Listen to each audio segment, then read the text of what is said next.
Hello, everyone, and welcome to ATL Falcons UK. This week, Cal and I are joined by former Falcons Full Back, Ovie Mughelli, which is an unbelievable guest to have on our show. So, Ovie, thank you for coming on.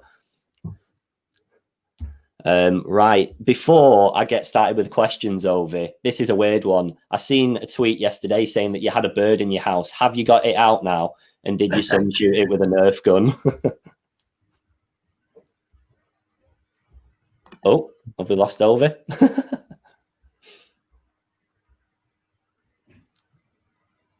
Well, whilst we wait for Ovie's connection to pick back up, we'll just hover around for a little bit. Oh, Mark's there as well. We'll get Mark in the stream, and then when Ovie joins, gets connected again in a second. Hello, Mark. We are live. Ovie's just having a few technical issues, I think, at the moment. Don't know if he's gone through a tunnel or something. That's usually my job. Exactly. But no, we were just going to say we're great. It's great to have Ovie on the show. And my first question was not going to be NFL related at all. I saw a tweet by him yesterday saying that there was a bird stuck in his house, and his son asked if he could get it out by shooting it with a Nerf gun. So that was going to be my first question. I have so many questions. We're hoping that's the first one that he'll be able to answer, but we'll give it a few moments. It's no either. Yeah, no problem. For everyone that is watching at the moment in time, we're just going to cover a little bit about Ovie being drafted, a little bit about his career with the Falcons. I think we've got Ovie back. Yes, I'm here. There we go. Perfect. Thank you very much. I don't know if you caught it earlier, Ovie, but my first question wasn't actually going to be Falcons related at all. It was going to be, have you got the bird out of your house that you tweeted about the other day? We did. We actually did. And it's funny. I have a lot of friends that hit me up talking about since you're former Falcons and former Ravens, birds see the flock towards you. So that's good. That's a good one. We did, but we didn't get him out until the next day. So we slept in the house with the bird, terrorizing us because, in our great room, we have a 2-story floor to ceiling windows. They're real nice to see the backyard, but near the top of it, there's like a little perch with the way they did the architecture. So he was just perched up there, and there was no way I could get him. I was literally thinking about either getting a really big ladder or hiring somebody the next day. But thank God, in the morning, I guess the little birdie got hungry, and he was in the kitchen. He was rummaging around the kitchen. So I opened the garage door, flew into the garage. I opened the garage, he flew out, and it was all over. That's a great story to get started. I just thought it made me laugh because I saw that you mentioned that your son debated getting a Nerf gun to shoot it down or something, so that made me laugh. I didn't want Peter to get mad at me, so I was like, to scare it, not to shoot at it. So. Perfect. I'll let Cal get started with the real questions, but thank you for that one. So, obviously getting drafted by the Ravens, obviously start of your career. How did you feel about getting drafted in the 4th round? If pick 1, 3, 4. Yeah, it was great, man. Those who know me well, I'm a regular schmegular guy. I'm just, happy to be here. Don't take myself too seriously. I have fun, but I'm crazy competitive. So I didn't start football till like maybe 7th, 8th grade. Not one of those guys who started from Pee Wee and playing his whole life, or whose dad was a hardcore football head and always wanted me to go to the NFL. My dad was a Nigerian immigrant, and him and my mom came over here just to create a better life for themselves and for their family. And football was soccer to them. It was not a sport that they really wanted me to get into. So when I got, not only a college scholarship, but got a chance to make a 6-figure salary for playing a little child's game, they were excited and I was excited. I think my salary was like $238,000, but to a college kid who had nothing, I'm like, I was rich. I was going to retire after 1 year. And my signing bonus was like $50,000. Signing bonus, I had $50,000 right there in my hand. So getting drafted and playing the NFL, it was a huge honor. But I knew that it was just the beginning. I knew that the work was just starting. Like people say, "Oh, I made it." No, you didn't make it. Now the real work starts. So I was ready to, strap up and get to work. Yeah, absolutely. We'll jump ahead a few years just because we won't cover the Ravens all too much. But in 2006, you ended up All-Pro and you scored your first touchdown. So was that when you felt like you were really progressing in the league, or had it been a gradual improvement for you? It was. It came. It was both. I think from year 1 to 2 to 3, 3 to 4, I got better. But that 3 to 4 year, I really focused on just dominating. We'd always break down me, Jamal Lewis, and Chester Taylor. I think we had Harold Morrow and Alan Ricardo, the other fullbacks, and we always break down on dominate. And it's funny because I'll try to dominate the linebackers on the defense, but I'm also trying to dominate my competition. My competition was Alan Ricard. Alan Ricard was blocking for Jamal Lewis, and he was who I wanted to be because he was starting fullback, and he was the one who got to go out there and run with the ones with the first team. And I trained my butt off in the offseason, the harder than I ever had, and I just kept on thinking about dominating and hating losing and not wanting to let my lack of effort show up on the field. That keeps me from getting that life-changing contract, which happens in most people's fourth year. So when it's contract year, all bets are off. Everything you do is going to be hyper scrutinized. So I think that to answer your question, it was the progression happened from year 3 to 4. I just soaked it all in, and it was my time. I had to show up. Absolutely. Mark, do you wanna go? Yeah, have you got anything, Mark?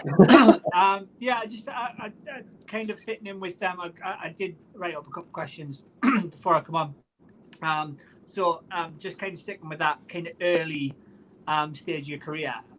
So obviously you started in the Ravens in 2003, I believe. Mm-hmm. And the Ravens were still a relatively young franchise at that point, so they were only formed in around 96. I was just interested, kind of, how did it feel at such a young franchise, and did you notice any differences when you moved to Atlanta, which was obviously a little bit of an older franchise? I did. It was actually interesting because even though it was a young franchise, it had a lot of old veterans on it. Like I played with Jonathan Ogden, Hall of Famer, played with Deion Sanders, Hall of Famer, played with Ray Lewis, Hall of Famer, played with Ed Reed, Hall of Famer. So I mean, having so many Hall of Famers just there, just around and available for questions. Like these guys were some of the nicest big time guys I've ever been around. They were so accessible and treated everyone the same. Obviously they had their people, but they didn't treat you like some slouch. And the Ravens were a team that was run more by the players. Brian Billick was, because he'd already won a Super Bowl. If you remember when I got there in 2003, they won a Super Bowl, I think the first one of the franchise, a couple of years earlier. So they were riding high, and they had a level of accountability that was I'd never seen before in any level. But when I came to the Falcons, unfortunately, I came during the Michael Vick dog scandal. So when I came to the Falcons, we had D'Angelo Hall, and we had a couple of other guys that were, weren't quite the leaders that Ray Lewis and Ed Reed and some of the other guys were. They're sometimes like me first guys, and it just did not. It didn't mesh. So even though Atlanta was a bigger city and more storied franchise, or been around a little bit longer, they hadn't won a Super Bowl. They hadn't had the success. I didn't even know that until Matt Ryan came in 2008 and 2009. That was the first time in the franchise history we had back-to-back winning seasons.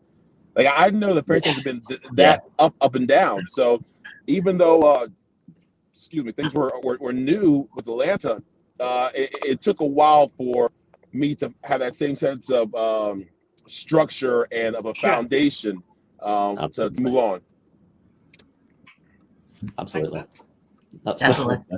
If you move a question about, when obviously Matt Ryan was drafted in 2008, you obviously made the playoffs that year. When you drafted him and sort of that season, what was your sort of feelings about him? Like, obviously, he produced. I think he was in the pro team of the year, etc. But how good was he? It's funny when we drafted Matt Ryan. I mean, it was all not that I had any say, but we all had our picks of what we wanted to happen and who we wanted to get, because shoot, like this quarterback we're going to have to play with for a good couple of years. Probably, I knew the rest of my career in Atlanta, I have to play with this quarterback. So I'm like, pick somebody good. So I picked this lanky, scrawny kid from Boston College. I'm like, Matt Ryan. That's who you want to pick? I mean, coming from Mike Vick, you want somebody that is just can be dynamic and flashy and someone who you think can make highlight plays. And Matt Ryan was good in college. Like watching him on the draft night, you saw he's good, but is he like a Hall of Fame quarterback? I didn't think so from watching his college film. But when he came in, the way he worked, the way he operated, the way he really just took to the team and grabbing the bull by the horns is what I call it, because we were a company in disarray, and we had so many people doubting us. I mean, crazy. We went from winning 4 games to going to the playoffs the next year. It's hard for that to happen, but we had Matt Ryan and we had Michael Turner and we had Dimitrov and a new coach, so a lot of things went our way. That's exactly this. And just basing it off you getting 4 wins and then going to the playoffs the next season, I'm really hoping that's the case this year as well. I'm following a little bit. That would be great. Absolutely. Just jumping back a tiny little bit to when you got the move to the Falcons, was it right that you got the biggest fullback contract that there was at the moment in time, like at that moment in time? Is that correct? I don't know if it is. I just Googled it. It is correct, and it's still something that I don't believe, because again, me being a regular, schmegular guy, getting a 6-year, $18 million contract. It's I remember like it was like it was yesterday. It was so funny because the Ravens were paying me, I think my first, second, third, my 4th year, around $700,000 a year, which again, I'm ecstatic. I'm happy. But after a great 4th season, after I go my first team All-Pro, after I scored my first touchdown and many more, because the late Steve McNair threw me a special first touchdown in Tennessee to beat his former team to start a 3-touchdown comeback.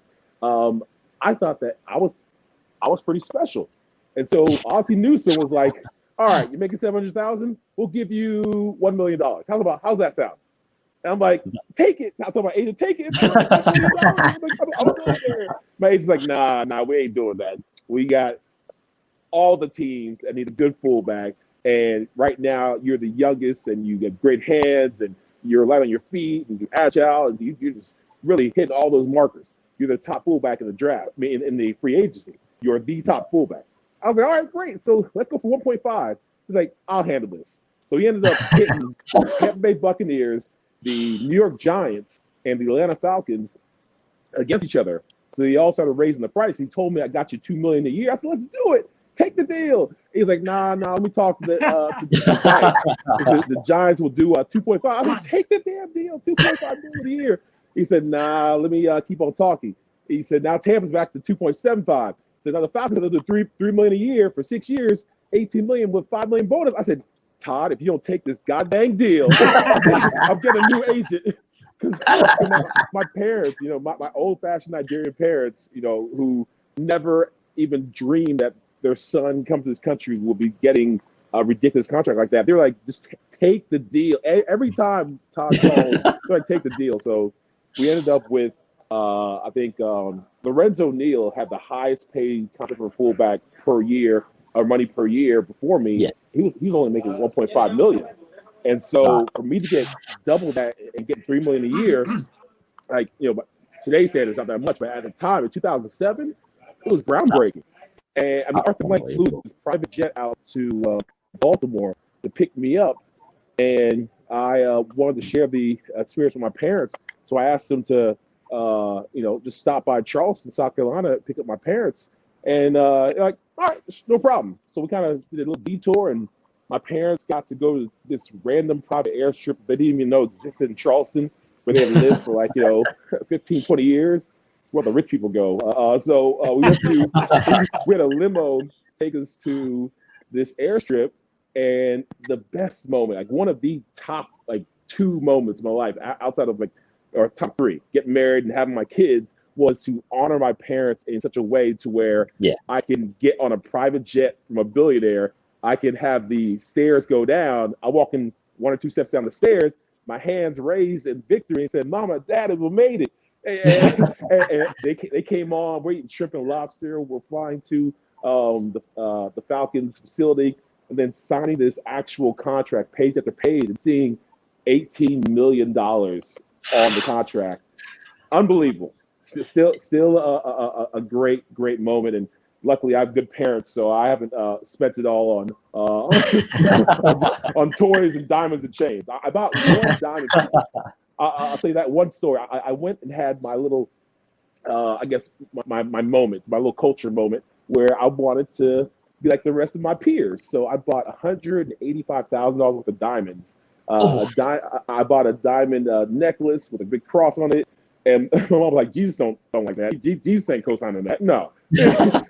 I bought a necklace. I bought a watch. I bought a little wrist chain thing, and it was nice. I had it for all of 2-3 weeks until my mom saw it, and she's like, "Do you know how many people we could feed in Nigeria for all those chains?" I was like, "But I mean, Mom, it looks good." I think at that stage you're pretty entitled to treat yourself a little bit. Like you said, you've been sensible other than that, but I'm pretty sure all of us would blow a little bit of money on something. I had a little bit of fun. Even my car, it was fun though. I got a chance to try out a Lamborghini and try out a Bugatti. I didn't buy any of those. I got myself a nice little Audi, but the fact that I had the money, if I wanted to get in those cars, it was fun. Oh yeah. So it was a special moment. That is mega.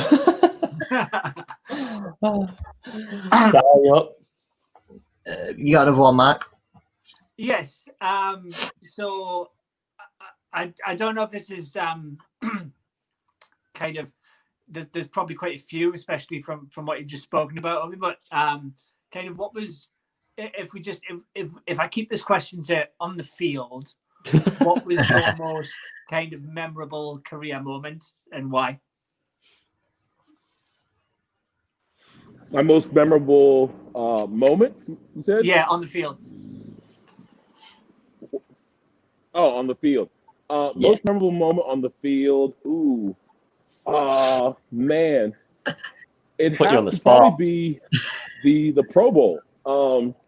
Well, I have a couple. I scored the first touchdown in the 2011 Pro Bowl. So being with all of these Hall of Famers, I blocked for Adrian Peterson and Marshawn Lynch, and Drew Brees was my quarterback, as well as Russell Wilson. I'm like rubbing elbows with guys that I looked up to and watched when I was in high school. And, having me score the first touchdown of that game for AFC and NFC was really cool. So that one, or the one that got me to the Pro Bowl, I had a leaping, diving touchdown that against Tampa Bay Buccaneers that I think it gave me like 4 or 5 touchdowns for that 2011 season that got me to the Pro Bowl. So there's this great picture where I actually looked semi-athletic. And I was diving. Guy tried to tackle me, and all 255 pounds of me tried to go all Dane Tomlinson on him and do like a hurdle jump. And he went through my legs. He hit me a little bit. So I stumbled, but I still dove and got the touchdown. And it was cool because I think Michael Turner was hurt. One of our other running backs was hurt. And so I had to play tailback. So I was playing tailback in that position, and we had a run pass option. And Matt was like, "Ovie, if I pass the ball, I throw it to you, don't drop the damn ball." I said, "Matt." So right after he tells me that, he ends up, I see him go to the first read, second read, third read, and finally he goes to me. I know the look. So I see the look with his eyes, he's like, "Don't drop the ball." So I catch it in my head. But not only did I not drop it, I score with it. I love it. So it was pretty cool. I'm googling that as soon as I get off this call. I will watch the video straight away. I'm gonna look to see if I can see the look. Absolutely awesome. Going back to obviously the 5 years you was in Atlanta, to reach the playoffs 3 times in a 5-year span, especially when you said like Falcons were very like up and down, like you're going from like 4 to 12 to then reaching the playoffs. How good was that 5-year span, and how good was the team? Oh, it was good, man, because we just knew that we had it to win. We were good enough team to compete, and all I could control was the offense or the running game. I could keep Matt upright by blocking when I'm in, and I could make sure we take time off the clock when me and Mike Turner out here running the ball. I had a great relationship with the offensive linemen, Harvey Dahl, Tyson Clabo, Justin Blaylock, Sam Baker, Todd McClure, our center. Like, those are the hogs, man. Those are my guys. Like, I was a baby old lineman, so they'd indoctrinate me into their little crew, and we go out to eat. Like, let's invite Ovie. He's almost fat. Like, he's somewhat of a offensive lineman. So like, we were such a family that we thought that we could take on anybody. I don't care, the biggest, the baddest, like Ndamukong Suh, Michael Strahan, you name like the crazy baddest defensive ends, linebackers. We weren't scared, and that's one of the things that I'll nitpick at the current Falcons offense every now and then, just because you want them to be better, you want them to be at the best, and it's not excuse me, it's not trying to tear them down, but I'm always trying to yell at them to be nastier, to be meaner, to play on that edge, like this whole the brotherhood with Dan Quinn was cute, but it wasn't nasty enough. It wasn't just downright visceral. Like I need people to get filthy, roll your sleeves up and start snarling, spit a little bit, and just be mean, not like to pretend to be mean or play mean, just to be mean. Now, when you get off the field, be nice again, but you got to be a somewhat of an a-hole when you're on that field, and that's what we were. And it was fun. So because of that, we got to the playoffs. We expected to win. Now, unfortunately, I couldn't play defense because there are a couple times where, you guys have seen it. The Falcons have been plagued with defense not showing up like it should. And that happened to us more times than a little bit. Yeah, absolutely. Well, hopefully that's something that might get secured a little bit this season with Pease coming in, but we'll leave that one and see how it pans out. Just moving on to a question about your position. We've got a few from some viewers, and I'll kind of tie it into my own. So our question was going to be, what does it take to be a successful fullback? And someone in the comments has said, what is the best part of being a fullback? So I'll let you mix them in. Successful fullback. That's a great question, because I see these young fullbacks and they think, we're a bunch of meatheads that just run fast and, put our head down and just hope for the best. Now, if you want to be a successful fullback, you got to be a successful athlete, because fullbacks never make the team just because they're fullbacks. They make the team because they're amazing athletes, and special teams is one of their fortes. Like I was a almost second team All-Pro for special teams. I was like a runner-up for special teams on most of the years I played in the NFL, because I was out there like a kamikaze, like a wild banshee. I felt like I was a juggernaut running through these kickoff returns. Like, I'm juggernaut. It's such a rush to be able to know that no one can stop you. Like, I have these infants bouncing off me left and right because I have that mentality that I'm getting to the ball. So whether it's punt return, kickoff return, you have to be a great athlete. But when it comes to being a fullback specifically, you got to be a well-rounded fullback, not just a great blocker, not just somebody who gets the ball at the backfield, not just somebody who's can run the ball short yardage. You got to be all three, because the worst thing is the defense knowing, oh, here comes Ovie. They can only run these plays with Ovie. Oh, Ovie's gone. Now they can do this. Here comes Ovie. They're definitely not passing with him. He has terrible hands. Well, here comes Ovie. They can't do a long run because he can't catch the ball. None of that. Like the more that I got, the older I got, the more I worked on my craft, and I realized that these young kids try to take my job, and I had to be everything. So tight ends try to play fullback. They couldn't do it. Couldn't take the hammering. We had some fat old linemen or some skinny old linemen try to play fullback. It could just be beat heads, but no. Like you have to be agile in that hole. Be able to get low, drive your feet, put your hands inside. So it's not something that anybody can do. Yeah, absolutely. Is there anyone in the league at the moment in time in the fullback position that you can see yourself in, or that you just like to watch play? Kyle Juszczyk, I think he's the 49ers. Yes. Yeah. So him. He plays like his butt off. Did he make the Pro Bowl this year? I think. That sounds right. Off the top of my head, that sounds right. Yeah. Yeah. So. Yeah, because not only everyone likes saying his name, but when I watch him, that boy likes to do it the right way. He hits hard, and he likes contact. Like I like people who like contact. I don't want fullbacks who what I call position block, which means they just get in the way. Like it kills me now that they're so starved for fullback action, and some of these commentators are like, "Oh, great block by the fullback." And I was like, great block by the fullback. They'll show it in slow motion. Fullback just runs into him, and he just occupies the blocker. I mean, great. He got by him, but for a great block by the fullback, I want the fullback to get the man and actually move him. Yeah. Drive him back. Like that's your job, not to just like wall him off, but to pick him up and place him somewhere else.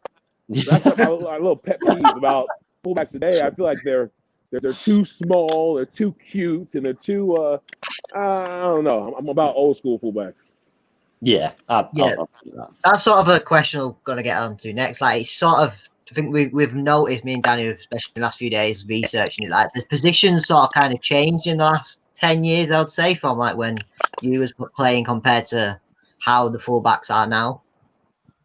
No, it's definitely changed. I think that they're trying to go smaller and be more finesse. I mean, look at it; it's gone to a more of a passing league. So these offenses like these little scat backs, and they're all about trying to find people who can fit into their air raid offense system. Not as many teams are doing the power eye, run it down your throat type of stuff. I mean, the Tennessee Titans are, which I love. But a lot of these other teams aren't doing it. So I think that they're trying to, at least some teams are trying to make that tight end the fullback, or this H-back concept irritates me because what the hell's a H-back? An H-back? It's just no, either you're a fullback or you're a tight end. Very few H-backs can do both, because the skills have to be a great tight end, be a great fullback, are very, very hard. Yeah, absolutely. We'll see. Yeah. I was going to ask if Mark's got one more question, and just whilst he gets it up, I'll drop you one that a fan has asked that's watching. Who was tougher to practice against every day, John Abraham or Ray Lewis? Well, that's easy. Ray Lewis, 1,000%. I think it was also mental. It was also mental with Ray Lewis, because blocking him in 2003, 4, 5. Maybe 2006, I finally got enough of confidence in myself to where I was like, man, F Ray Lewis. Like, forget him. I ain't scared of that dude. But 2003, 4, 5, especially 2003, I was a little bit scared of Ray Lewis. I had a little bit of fear. There's a lump in my throat when I watched this guy in high school and college just destroy people. And the aura, and I'm not a fanboy or anything, but the aura of intensity that he brings is palpable. Like, you can really feel it. And even when he's like just pacing, like just looking at you. I remember like one of the first times I hit him in practice, I was on scout team, so we have these terrible plays we have to run to pretend to be the Browns, pretend to be the Bengals, pretend to be whoever. And so we're just seeing this play for the first time. Offensive linemen are giving like the base, most simplistic blocking schemes. So it's never going to turn out perfectly. It usually ends up with me just running into a place, trying to find a block and getting blindsided. So I'm trying to block Ray Lewis. He's circled, block 52, the Mike linebacker, and I go out there, run full speed at him, and he's like, I can almost see him laughing before he hits me. And once we made contact, I just remember just the strongest pain sensation in my neck, in my shoulder, my whole shoulder's limp. I think I had a stinger, but like it was a literal welcome to the NFL moment. He's like, "Get up, rookie! Get up! Get up, you got the I want to talk trash, but I didn't want to make it worse for myself. Come on, Mughelli. Hey, it's a man's game. It's a man's game. Get up! Get up!" He had some more expletives, but I don't know how much of a family-friendly show this is, so I'm gonna keep those out. But he was yelling some expletives. I was like, "Get the F up! Get the F up! Come on, man! You can't play for this team. You're gonna be a little punk." I was like, "Wow, okay, so this is the NFL." But you know what? At the same time, after I showed him that I wasn't a punk, he was all about trying to just help me and to make sure that I became the best fullback I can be, because obviously blocking other linebackers, and I can get taught from the best, then I can be great against him. So he was a great guy. I mean, Ray Lewis came to my foundation fundraiser at the Super Bowl last year. Just helped me raise money for the kids I work with. So he's a really great guy. Got a cell phone now, and he's someone who his word is his bond. So despite the fact that he used to throw me around in 2003, he's still a good friend of mine and somebody that I highly respect. That's awesome. Go on, Mark. I'll let you drop in with one if you've got something. Yeah, last one from me. So I'm kind of going to, and I'm sorry if I take the boys' thunder here by asking this question. I'm sure it's probably coming from somebody, but I'm really, really interested to know just a little snapshot of what you think about the recent the recent new coaches, the new front office, and I'm a massive advocate of Matt Ryan, and I know that some sections of our fan base aren't. So I was just kind of, what's your views, what's your standpoint on the newest changes of the front office, and also where Matt is at this stage in his career? I love the GM pick. I'm all about finding the best man for the job, no matter who he is. And even though Tony's from the Saints, I mean, who else knows us better than somebody who's been watching us and been our competitor for all these years? Yeah. And also, excited to get a black GM in there and start getting more equality into this space. Because black GM brought me into the NFL. Ozzie Newsome, one of the greats, and he had a Hall of Fame career, bringing several Hall of Famers to that Ravens franchise and getting Super Bowls in there. So I love Tony. I think he's going to do a great job.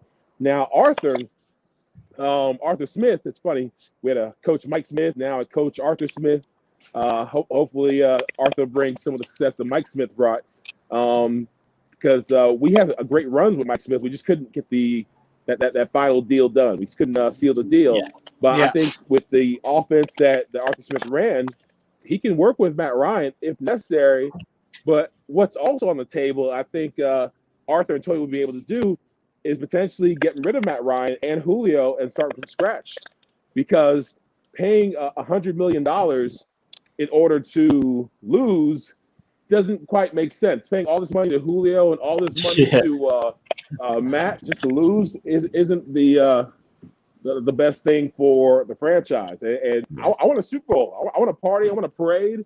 I want to be on the alumni float.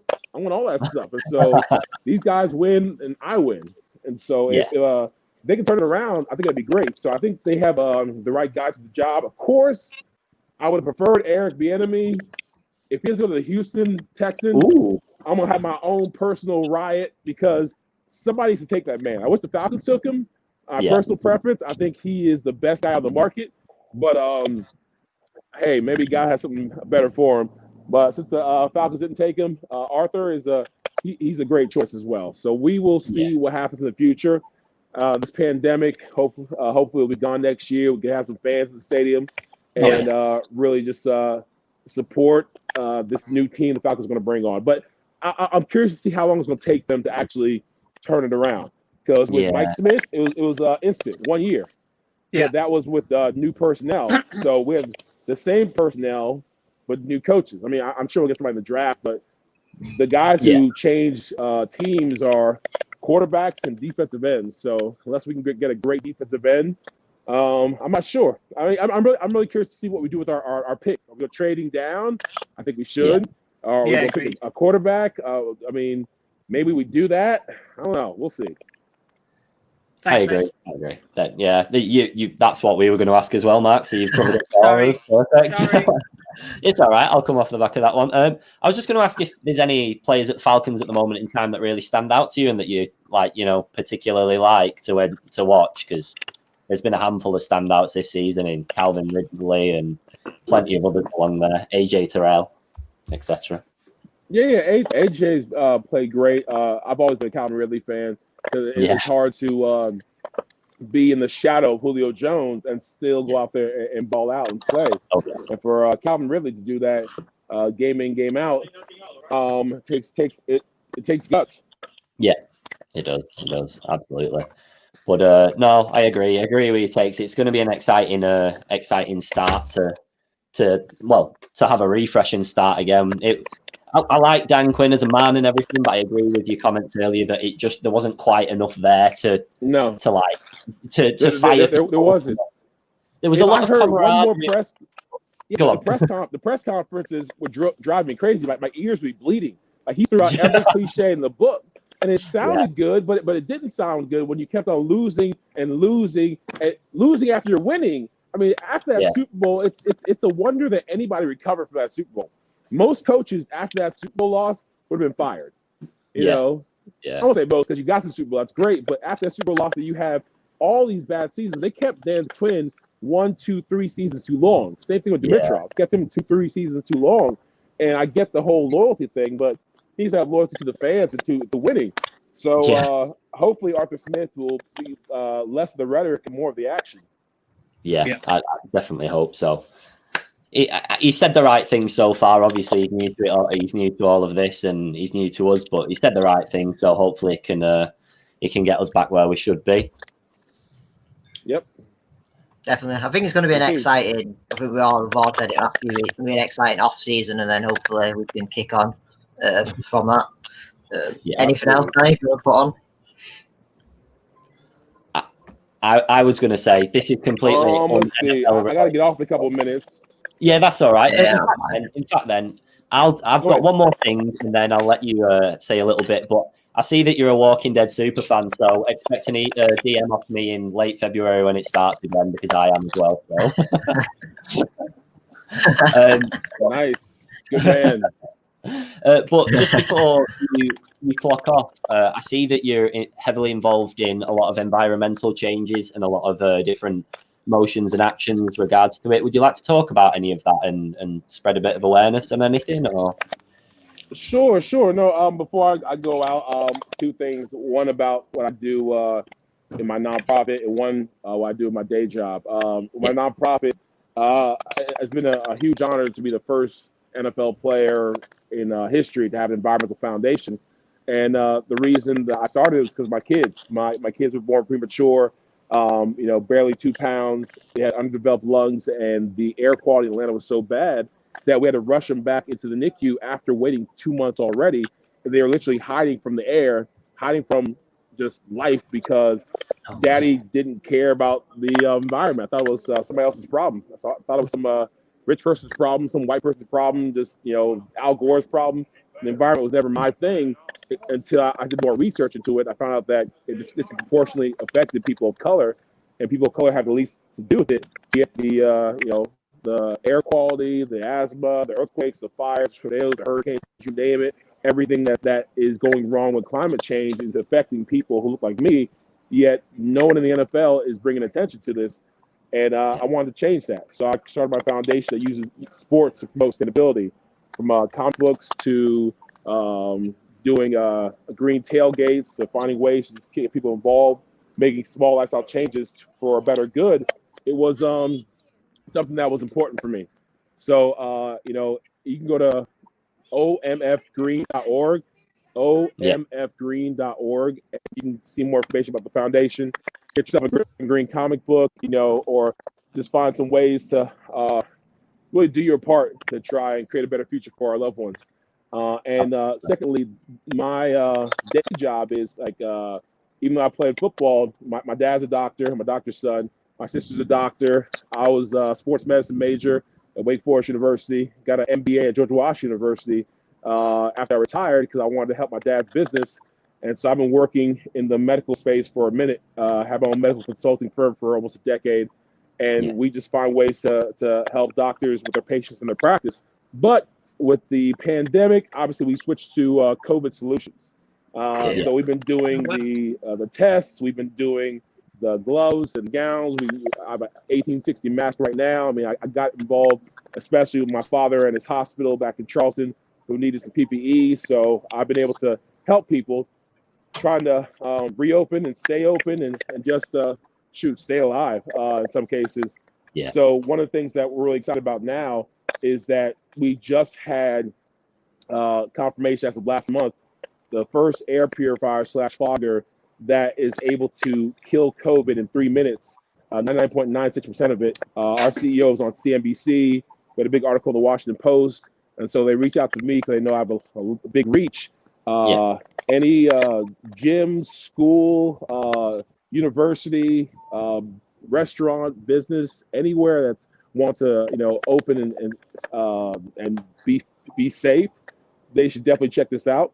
I can get more information. My email is ovie34@gmail.com.